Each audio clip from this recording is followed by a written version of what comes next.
Chair recognizes Representative Anchía. Thank you, Mr. Speaker and members. This is my 6th session in the legislature.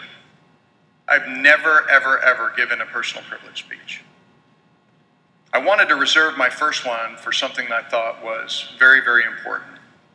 Earlier today, we passed a bill by Chairman Desitel related to birth certificates.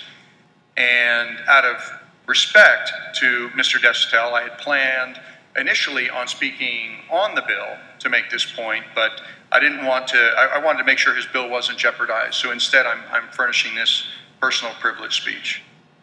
For 4 sessions, there has been a bill that we filed, and it's been referred to a number of committees, Public Health, this year State Affairs, and it relates to adoption and supplemental birth certificates. Many of you in the committees have heard it.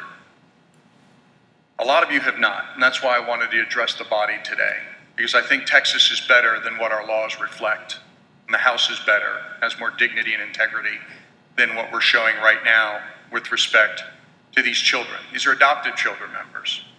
And they happen in their adoption to not have picked the right parents. Their parents may be 2 aunts, 2 grandmothers, 2 granddads, or parents that may be of the same gender. And our laws prevent them from having a birth certificate that accurately reflects the family that they have. It's created a great deal of hardship.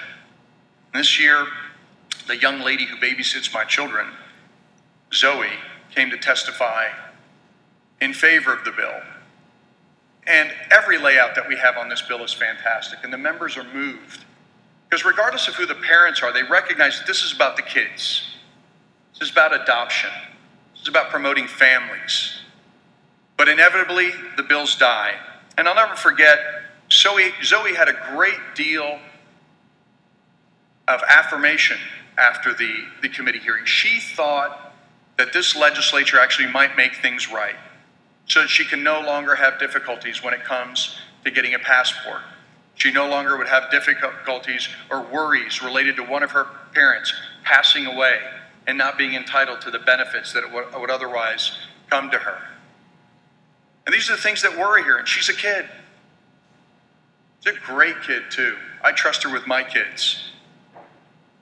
But we just can't seem to get this bill out of committee. We have some groups out there who just promote lies. I mean, PolitiFact has checked their claims and have rated them mostly false, debunked them session after session.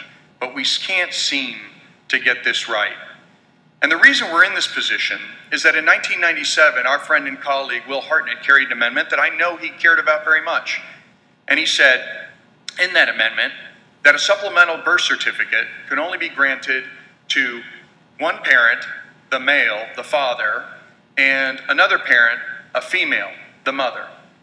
And he had no idea the hardships that this would create for young people who have been adopted by relatives, other kin, aunts, sisters. And last session in the Texas Tribune, he said, you know what? If this is causing a hardship on kids, we ought to change it. We ought to do something about it. And yet, year after year, these bills languish because of outside pressure groups that lie to you and tell you that the bill does something that it doesn't do. We can't get any motion on it.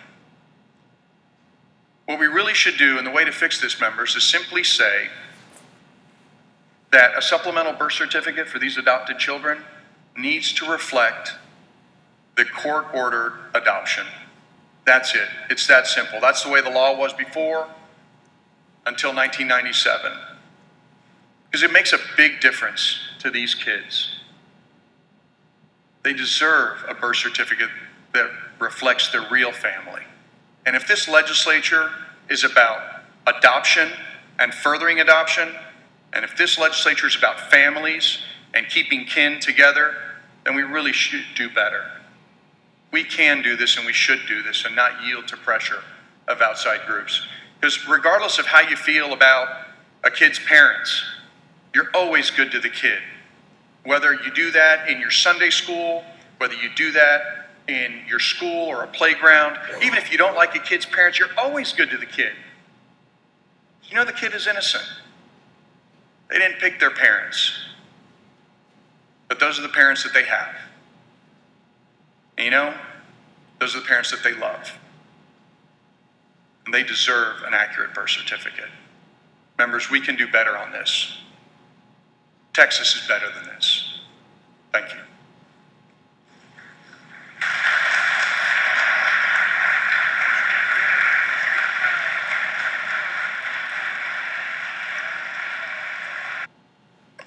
Mr. Speaker, Mr. Cook, for what purpose? I'd like to have Representative Anchia's comments reduced to writing and place in a journal because I want everybody to know what he said, and I want this body to know that I support what we're trying to do here for these kids.